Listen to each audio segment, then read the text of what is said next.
Oh, before I forget, I've got to do my wristwatch check. I am wearing the Zin. This is the 104, and I got it on the carbon fiber Hirsch strap. I love this strap. I'm in love with this strap. It's funny, this strap is just, it took a few days to wear in, to kind of break in. It's a bit like expensive leather shoes. You have to break them in. They're agony the first few days, but I put them on this pillow in the winder and just to give it that shape, and then it's a little bit more comfortable. I just love this combo. It's brought a new lease of life to the Zin, and I'm just loving it. I'm loving it. You know, I'm not in a rush to get a second Haute Horology piece when there's so much fun to be had with. I mean, there's about 3 or 4 Zins I would like to own before, you know. So absolutely pure class. Really loving this Hirsch. Anyway, really fun, very modern. Okay, so wristwatch check done. Let's get on with the video.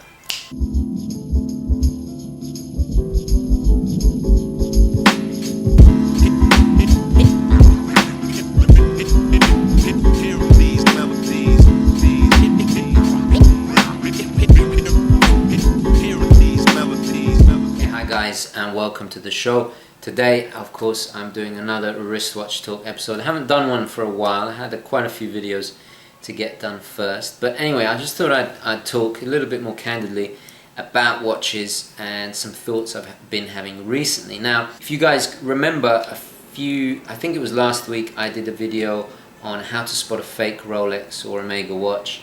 I included my Submariner and my Speedmaster as examples. A regular commentator, and I apologize if I butchered the name. Your YouTube username is Matra HG, or I apologize if I butchered it. But he's a regular commentator and truly valued viewer of the show. Put a very nice comment saying that I'm truly lucky to have those 2 watches, and that I should be very pleased. I should be very happy to have those 2 watches. And he's absolutely right. And I must say, I haven't said this enough, or I haven't got this point over to you guys, but I am currently in a bit of a state of a watch nirvana, to quote the Right Honourable Johnny Casual there. I am in a state of kind of watch nirvana. It's interesting. I'm very, very, very happy. And I'm going to do a state of the collection very, very soon. I just had so many videos to do first. But, you know, a lot of watches have gone, you know, and I've had to make sacrifices. I'm in the process of selling my Rolex Datejust. I've sold quite a few other watches that I'm going to discuss in the state of the collection.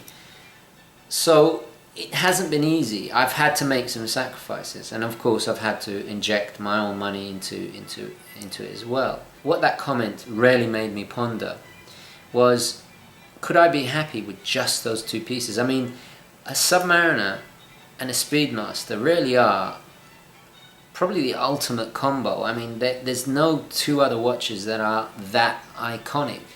And to own both of them in my collection, I feel extremely pleased. They are now the backbone of the collection.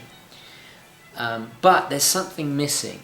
And it occurred to me that another really valued, long-time commentator and viewer of the channel is Locutus de Bourg. And Johnny considers him the elder statesman of the community, and because he's got to a certain age where he just has, I think it's just 2 watches. I think he has the Rolex Submariner and the Rolex Daytona. I might be wrong. I can't remember. But anyway, the point is he has a 2-piece collection, and he's obviously gone through life, enjoyed lots of watches, and he's got to that point where he wants to settle.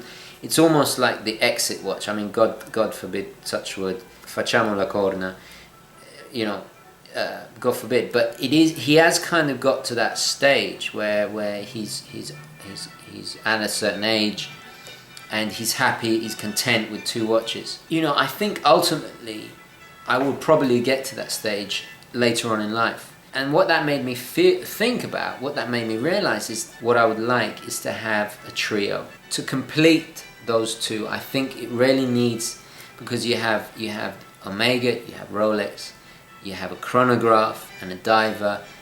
What I'd really like is some kind of grand complication Haute Horology piece. Now, the reason I haven't gone down the Haute Horology path is because, in fact, I already have a Haute Horology piece. And I know some of you will go, well, wait, hold on a minute, what Haute Horology piece? Well, actually, I started my collection with a Haute Horology piece. It's my grandfather's Charles Frodsham. It's a minute repeater. It's actually a very important watch. It's a pocket watch, and I'll try and show a picture of it here.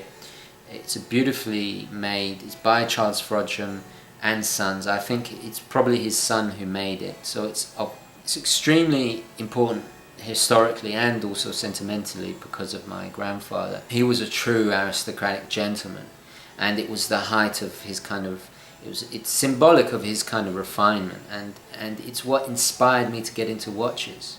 So I really started at the deep end. You could say I've gone backwards, and I'm having fun with these more modestly priced pieces, but actually, to be honest, I'm glad I started like that, because it's made me really value that what horology is. You know, I mean, you mustn't be intimidated by haute horology. Haute just means high in French. I mean, it's like haute cuisine. What typically happens in the English-speaking world, we adopt these words because it just sounds more sophisticated. There really isn't any reason. I mean, obviously French watchmaking and Switzerland and the language mixture there has something to do with it, but essentially we do tend to steal words just to make it sound a little bit more, you know. In essence, horology really is in my blood. It's a tradition that's been handed down to me, and not just on my grandfather, on my English side, but also on my Italian side. But we'll save that for another video. So you mustn't be intimidated by haute horology, but I think haute horology has to be age appropriate. I'm not ready to buy a second haute horology piece. You know, I want to be at a position where I'm more secure financially, so I'm not going to have a heart attack every 2 seconds if I bang it against something. You know, haute horology pieces are, of course, they have grand complication in it. A complication is just a fancy word for saying features, perpetual calendars, GMTs, something other than just hours, minutes and seconds. There's a whole load of complications you can have. I mean, a great example is the Patek Calendar 89, which has 33 complications, 1,728 individual parts in the movement. So it's incredibly complex, and something like that obviously isn't going to be as robust as a Rolex Submariner. You know, it's just not practical for me with quite an active lifestyle. Obviously, I'm not as active now with the lung thing, but I even do worry sometimes when I bang my Rolex Submariner. But I know that, you know, I'm going to be able to afford to take it to have it serviced. I think you have to be financially ready. It has to be age appropriate. Got to buy it for the right reasons. 6-7 years when I'm in my mid to late 30s. I think that would be the opportune moment for me anyway. Could be different for you. The other day I saw a young gentleman 10 years younger than myself with a really impressive haute horology piece with a tourbillon in exhibition. Had a tourbillon exposed on the dial and a little bubble on the glass, and it was frightfully complicated and expensive looking, and I mean that would give me a heart attack wearing that. And this was on it was on a boat as well. So I mean, he's obviously very, very brave and must be extremely rich not to care about taking it on a boat. But you could tell by you know, who he was with and the way he was dressed and etc., that obviously he can afford it. That's fine. He's obviously really into watches, and I respect that. But I think for a teenager or for a younger gentleman, it's not really appropriate. If you have, you know, a teenager with a Patek on, I find a tiny bit vulgar. You know, in the teenage years, doesn't matter how well bred, you know, how rich you are, you should be wearing a Seiko SKX. You know. It's bad form, I think, really. It doesn't matter, you know, if you're the Duke of you know, wherever, or the Marquess of wherever. It doesn't really matter. I think you could be Bloomberg Jr. You should be wearing a realistic piece that is age appropriate. And also, buying a Haute Horology piece has got to be a crowning jewel in your collection. You know, saying that, of course, I started with my grandfather's pocket watch, but it's not practical in the modern world. I mean, nobody wears pocket watches anymore. I'd have to wear a three-piece suit and have it on a chain and fob. And I mean, it's a beautiful tradition, but it's just not practical in the modern world. So in effect, it's got to be the crown jewel in your collection. And also, it's got to be for the right reason. I think there are a lot of people that buy into these things because they have a lot of money, and there's a snobbery involved in it. And I think that's bad form as well. I think you've got to value it, you've got to work up to it, you've got to earn it, you know.